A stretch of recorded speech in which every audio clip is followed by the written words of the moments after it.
I remember Virender Sehwag in Edgbaston, and we was chasing a very small total against Sri Lanka, about 209 or 10 to win that game on a seaming pitch. And I had got out early, and I came back into the dressing room and was watching the game. And Virender Sehwag kept on hitting the ball in the air. John Wright was sitting next to me, and he's one of the most nervous persons I have ever met. When India played and when India batted, the freezer in the dressing room was in danger, because he would walk up to the freezer, open the door, take water out, bang it back, and I'm sure the organizers had to change a few freezers over a 5-day test match. So I was standing up and watching Virender Sehwag bat, and he kept hitting over the top, and then he smashed one straight down to mid-off. I remember John sending a message at the start of the over, telling that it's a small total, we needed to win, so just play, just settle down and get to the end of it. But as you know, Viru, he had his own ways of playing, and he smashed it straight into the hands of mid-off, and he walked up the dressing room, and we were all sitting. I didn't even look at Viru because I knew what John was thinking. And suddenly I got up and saw John not next to me. I didn't even realize what was going on in the dressing room. And the match got over, we won by 6 wickets, and at the end, it was a convincing win for India. I went back to the dressing room at the end of the game, and I went around the dressing room congratulating everyone. And there was an absolute pin of silence in the dressing room. So I went up to Anil and said, what's happened? Everybody's so quiet. We've just beaten Sri Lanka. It's as if that we've lost by 6 wickets. He said, no, you come out, I'll tell you something. So he took me out. He took me out and said, John Wright has punched Virender Sehwag. I said, what? Then I went into the dressing room, and I saw Viru in that corner fixing his bat up. I was expecting a bit of blood on his cheeks. He was absolutely fine, and he was cleaning his cricket bat. So I took Anil out and asked, punched me in what? Are you joking or are you serious? He said, no. When Virender Sehwag walked into the dressing room, John Wright caught him by his collar and took him into the corner of the wall and said, you're never going to play for India again, because that shot would lose the cricket match for us. And I was just outside the dressing room watching the game. I didn't know how to react. We finished, we packed, and we got into the team bus. I used to sit in front and John on the third row, and Virender Sehwag was right at the back. So I went up to John and sat next to him and said, Coach, what's this punching story going on? He said, no, it's all fine, don't worry. I said, I know it's all fine because there's no noise being made and nobody's been talking about it. But did you actually punch Virender Sehwag? He said, yes, I did. And then I asked him, did he punch you back?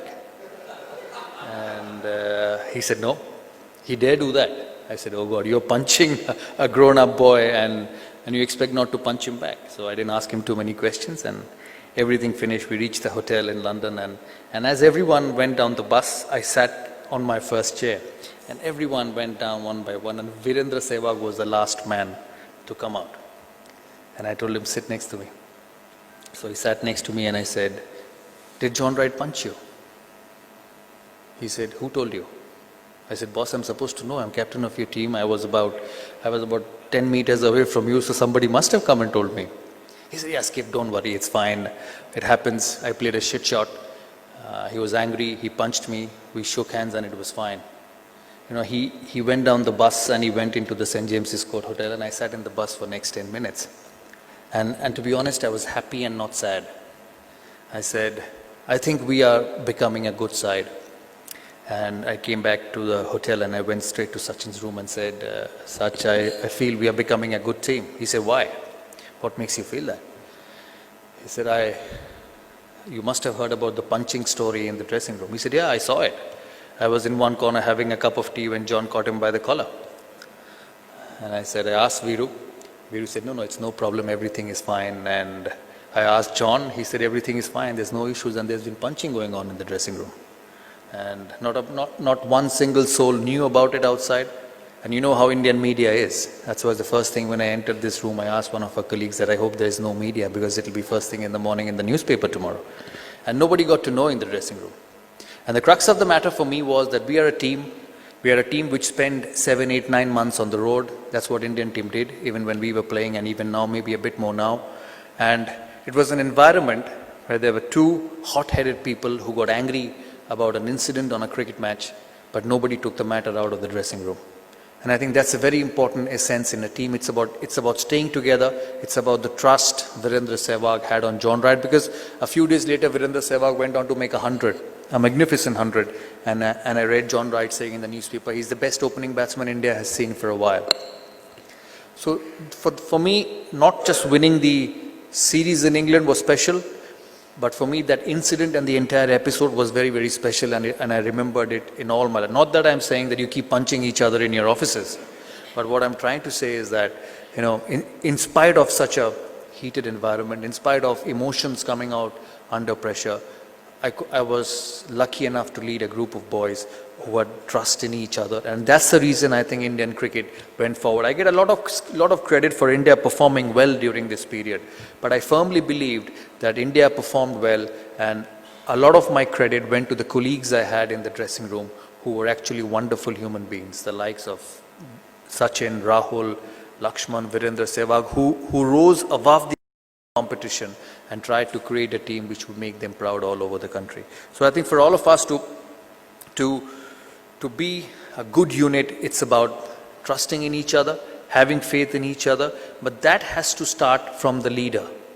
The leader has to create an environment where each and every one of them are on the same plane, each and every one of them believe in each other, and each and every one of them trust in each other. And I think that's most important in a successful unit. For me, communication is also important in creating a winning unit. It's about knowing exactly what's happening in the office, in your team, and in your group of people. It's about having a similar sort of message, the right message, boiling down to everyone. You may be the best, you may be a bit more experienced, you may be having a bit more runs than the people around you, you may be a bit more successful than the people around you, but it's a platform where all of us had to be on the same level. Yes, you could not treat a Tendulkar in the same level as a young boy, but you try to do it as much as you can so that you create an environment where the best players perform at their best. I see a lot of those skills in Mahendra Singh Dhoni when he became captain of India, and he's done such a wonderful job as captain of India. His communication skills, his making a young player believe in his ability. It's about making a young guy believe that you've been brought into this environment because we believe in you. We believe that you will be successful. It makes a massive difference as a leader, and it makes a massive difference to the young boy when you feel that your leader, your boss, your captain has terrific faith in you, and they expect you to blossom well and to create an environment where you yourself will be important for you to perform. I know time is very short, but another aspect of leadership which I think I should share with all of you with my experience in cricket. I was captain of India for 6 years, and when you're captain of India, you're basically running Indian cricket. But there are times when most of you leaders will have to give it away to someone. That's the rule of life. You don't stay at the top forever. You don't be a CEO forever. You don't be the chairman of a company forever. Somebody else takes over, and you still have to find a way to be successful. That's very hard though. When all your life, for 6 months, 6 years, 7 years, for you 10 years, 15 years, you've been at the top, you've called the shots, you've run your entire unit, you've run your entire cricket team. Suddenly when someone else takes over you can still create an environment of a leadership. I'm sure it happens in most of your cases. In a lot of your lives, you shift from one position to the other, and obviously you get treated differently. And I faced that experience when I was left out as captain in 2006 because of unfortunate incidents. The only mistake I did was I did not put a note under my coach's door that I am with you. I'm sure that in your corporate world you need to do that. Just put a note under the door of your boss and say that you're someone who I am with. And I think that's another challenge, and that's another form of leadership which most of you, or rather all of us, have to understand and find a way out to solve, because it's a very common thing in everyone's life that you don't stay at the top forever. So what happens when you don't remain a captain of a site? What happens when you don't remain a CEO of a company, but you still have to go and work and earn your living, basically, to put it in a crude way?